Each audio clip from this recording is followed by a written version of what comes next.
Yes, guys, welcome back to episode 24 of the Cannon Podcast. We're back again after a fantastic, I was going to say spanking, but I don't know if I can say that, but I said it now anyways. Spanktastic. We won 4 goals to 0, and it was sensational. It was a 5-star performance, and it was a performance that we learnt a lot about, from Arsenal's goal scorers, Martin Odegaard, Kai Havertz, Bukayo Saka, and Ben White as well. It was quite the game, so we're going to start off straight away with my wonderful co-hosts, Alex and George. We'll go to Alex first.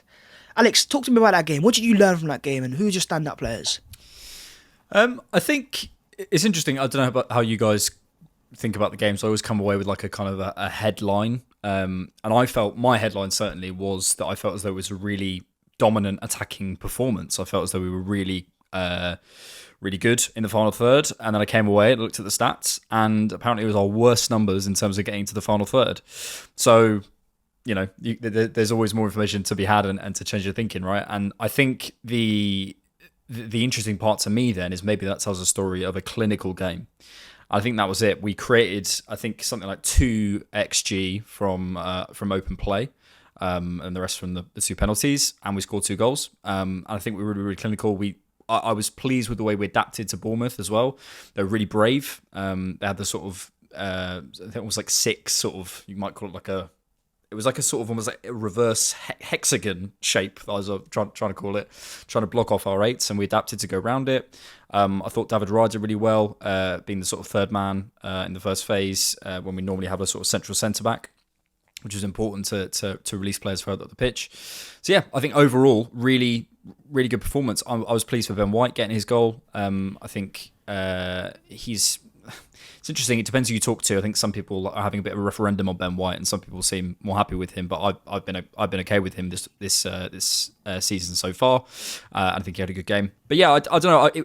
It was a strange one because it was a 4-0. It was a really fun afternoon. Away fans were in great voice, but I don't think we learned much from the game because I almost feel like Bournemouth sort of gave up after about 66, 67 minutes, and we just sort of steamrolled them towards the end. I would say the only negative was those 2 chances from Smith Rowe at the end. But he's getting into the positions, so there's only so much you can ask for. Yeah, so in terms of the build-up phase, George, getting through to that final third, I think I saw the stats that, it was the least efficient Arsenal performance, and Bournemouth actually had higher field tilt than Arsenal, which is very much a surprise. They had double our final third entries. Yeah, so what would you put that down to? Is it down to the fact that we had an issue? Was it, Arsenal neglecting something in the build-up phase? Was it a player costing us? Or was it maybe a plan from Mikel Arteta to invite Bournemouth, open up space in behind, and then try to counter? Well, I think it had more to do with the aggressive press of Bournemouth than it did as a tactic from Arsenal trying to maybe sit back and hit over the top. I think it was more of a response because we kind of changed our build-up structure to be a little bit more 2-1 as opposed to kind of 3-2.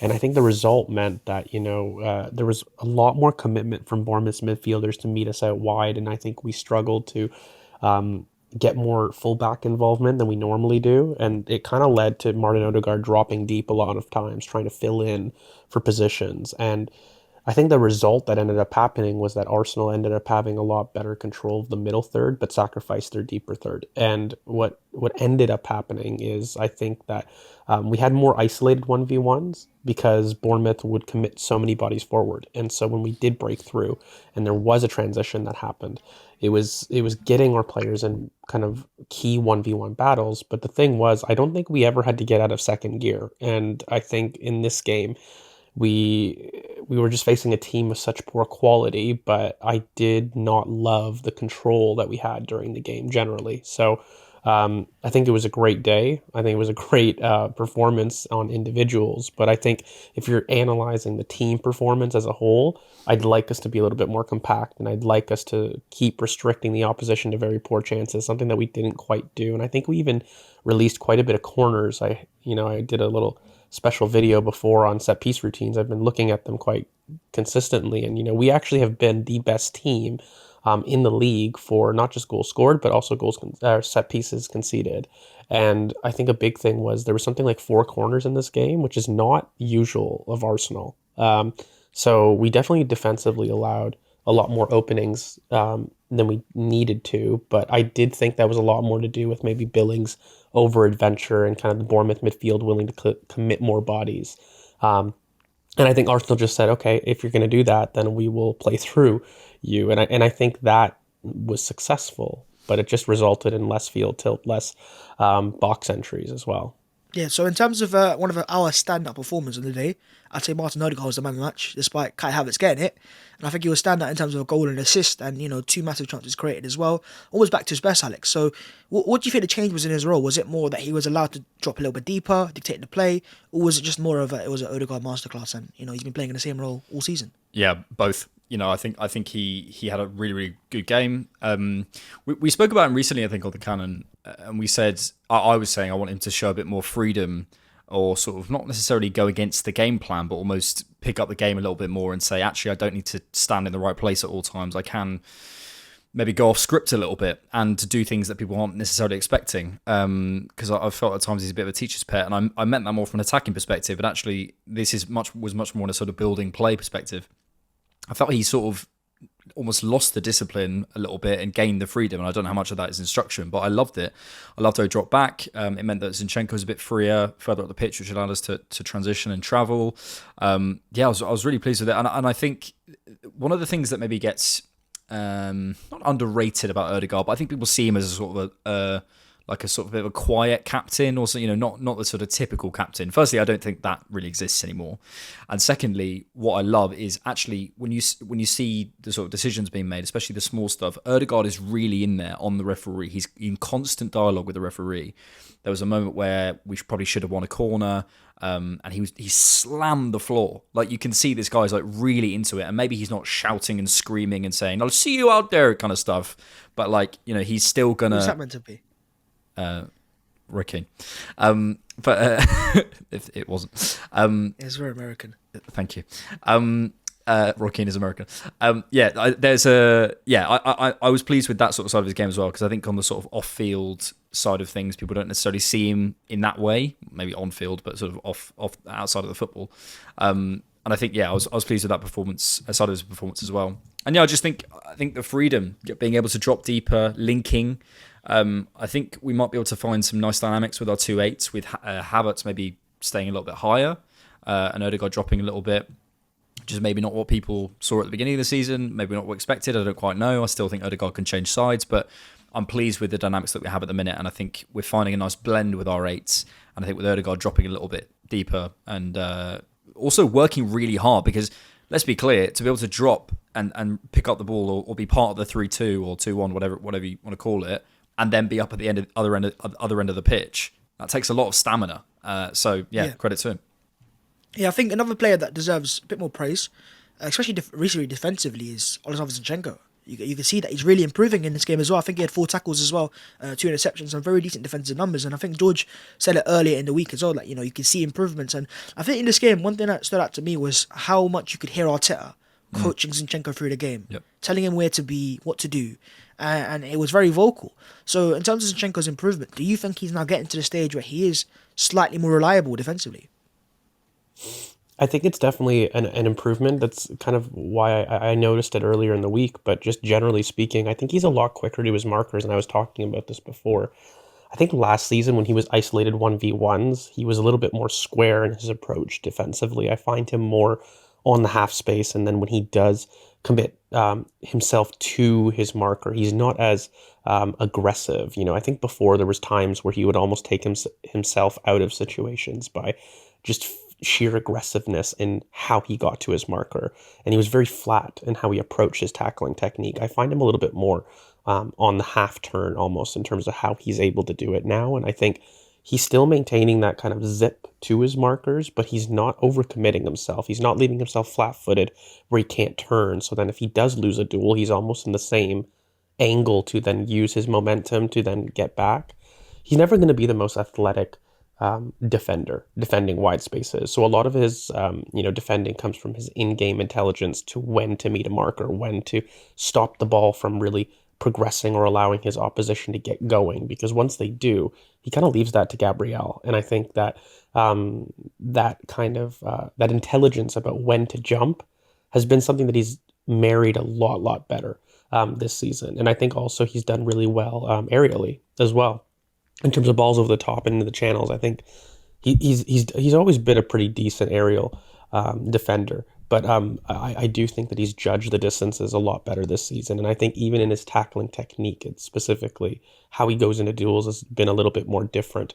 And I think the reason that Mikel is coaching him that way is because he has to be more of a cerebral defender given his physical limitations. And so when he is being coached through games, it's not so much, like a Gabriel or a Saliba, where if they are caught out of position, you're going to sit there and think, okay, maybe in a big race, they won't be able to get there. That is much more important from a Zinchenko aspect. And by the way, I would love to have a look at our attacks broadly and see whether or not opposition are targeting our left-hand side in the same way that they were last season. I think it's too early to really make those conclusions, so I haven't really looked at it to get the evidence, but I think defensively, Zinchenko's improvement has probably seen a little bit more of an improvement from the opposition willing to attack other areas as well, because I haven't seen us targeted down that side as clearly as we had last season. Let's talk tactics now. In terms of Mikel Arteta, more importantly off the ball. Alex, what do you notice? Was it something in terms of improvements, or something that Arsenal can do better? What do you think was happening there? I'm so glad you asked, Bhavs, because I've been looking at the numbers. Yeah, convenient. How convenient! It's almost like I suggested it as a topic. I think our off-ball structure and our off-ball performance has been really, really strong, and I think a lot of people are waiting for that moment where we. It's weird to say it after a 4-0, but it feels like that moment where we really click into gear or whatever, because it still does feel like there's something left on the pitch, right? I think we can all agree there. So it's interesting. So in terms of aerially, we've improved a little bit. We've gone from 46.5% one to 48.2% one this season. And so far, we're the best in the league for ball recoveries against us, which is, I think we're at 43.3 per 90, as in teams recovering the ball against us, which is down from 47.9 last season when we were beaten by Man City. But when Man City last season, when they beat us, they were on 43.3 per 90 as well. So we're at Man City's levels of off-ball stuff last season. And that's obviously affected by possession stats and whatever. But yeah, I think broadly, I've been really impressed sort of over the course of the season with our off-ball stuff. The way we've changed our pressing shape, to come to mind as the United game where we sat off, and as much as I didn't like that approach personally, it worked because it forced them long and we won the second balls. And then also against Spurs, we played that thing of sort of not allowing Basuma to turn, changed our approach in the press a little bit there. So I've been impressed with that. And obviously we've looked at Havertz's dual success rate, what George mentioned about Zinchenko in terms of in the air, Gabriel and Saliba as well. We should give a shout out to them because they were top. And this is something that it slightly annoys me. I think sometimes we expect perfection and we say, well, why are we giving up chances? We shouldn't have to be, leaning on our centre-backs to do that. And I sort of think, hang on a minute. If we're playing in the way that we're playing, we are going to give up chances. That is going to happen. It is just a fact. Man City give up chances. That happens, right? So it's about preparing for that and dealing with it with it when it comes up, which I think I said on the instant reaction as well. And both of them had brilliant games in terms of just high leverage moments where they defended the space in behind them. So I was really pleased with that. Also, we're strong. We look bigger. I think against Everton, we had 6 players at the end of the game who were over 6'1" on the pitch and stuff. We're a bigger team. We look really strong in terms of holding the transition. And finally, there's one thing that showed where teams give up space when they're defending off the ball. There was like a Opta analyst thing that came out. And Arsenal's was sort of across the centre where other teams were out wide or whatever. And actually, I think we leave that space in the centre because we know, ultimately, that Declan Rice has that space on lock. And we know that Saliba and Gabriel can step into it or defend in behind. And we really trust our central midfielders now, and that sort of spine of us now, a little bit more than, say, we did with the Thomas Partey or whatever, to control that space. So I think off-ball, as much as we're looking for this great moment where we're all going to come alive as a team, I think actually... we're down at I think we're 6 goals conceded, only behind City with 5. Our XG, we've only conceded 6.1 from 7 games, so less than 1 a game. So we're off the ball, we're looking really, really good. So in terms of Arsenal, off the ball, as you talk about being good, really good, the return of Thomas Partey is going to be massive, isn't it? And how that's going to affect how we're going to play. He's back in training, full training as well, potentially available for the game against in the Champions League. So how will that affect our play in terms of the build-up phase, and how will he fit into the team when you've got Zinchenko and Rice playing? George, how do you think it's going to work?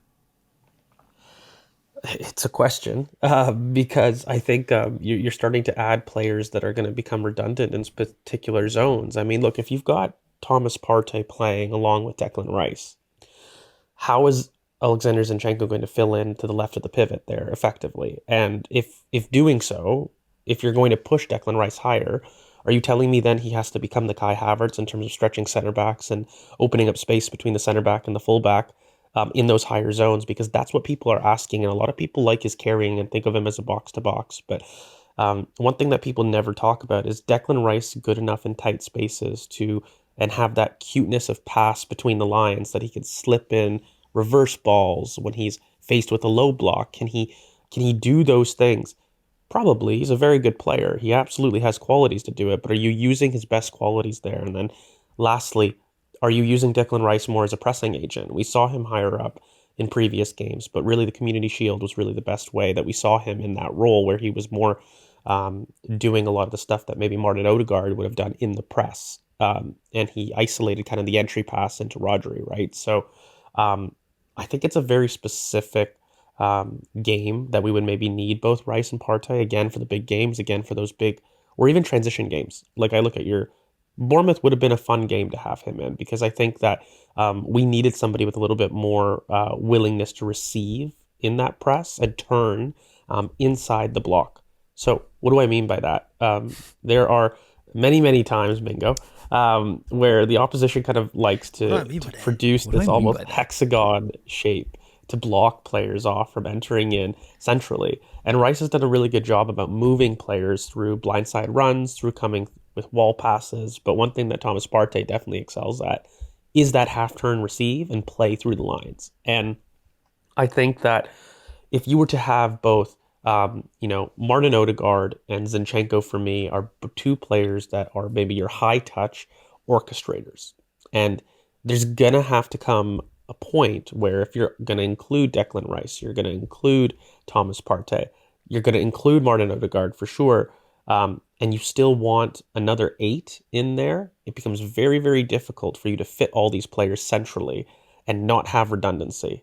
So either we drop an 8 in order to fit Zinchenko in, and is that trade-off good?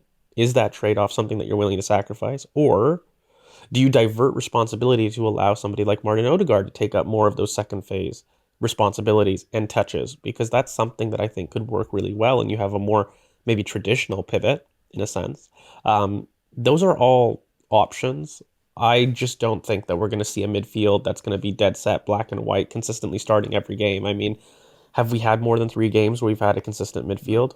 We haven't. I think that we haven't really even fielded a consecutive midfield in more than 2 games. So I think it would be lunacy to then just automatically assume with him back, there's going to be a consistency to that. I will say, though, I think Thomas Partey and Declan Rice were bought with the idea of operating in a pivot in most games. Now, there's going to be games when we find opposition that are more low block that we don't need that security. But in terms of maybe the first choice, the Bernabeu midfield, quote unquote, I think that's what we bring in a Thomas Partey, Declan Rice, and Martin Odegaard type of midfield for. But yeah, I don't think that we're going to see a major reshuffling. And I don't think we'll lose the 2 offensive 8s. There's just something about the way that Mikel has insisted on this that I think that we won't move away from so soon. Alex, you not really feel like at times that we are missing Partey's central progression? That just the natural ability to break the lines? Yeah. Or is it more of a, we can do without it and Arsenal are adapting away? Because I saw a lot of stats this year how Arsenal are going more out wide. But last year, one of our massive strengths was we can go down the middle, and we saw it actually in the game against Bournemouth with, of course, Smith Rowe starting. Arsenal were able to do that more often. Yep. Surely the idea is to have the ability to do both, to go wide and go centrally. And right now, Rice isn't as good as Partey in that aspect as breaking those lines.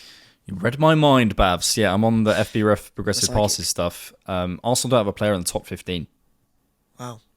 So it's top is James Maddison with 75 progressive passes so far this season. Our highest number is Declan Rice at number 16. So yeah, where's Rodri, by the way? Rodri is 4th. Okay. So James Maddison's 1st, Enzo's 2nd, Bruno's 3rd, Rodri's 4th, and Basuma is 5th. And then obviously it carries on because that's how lists work.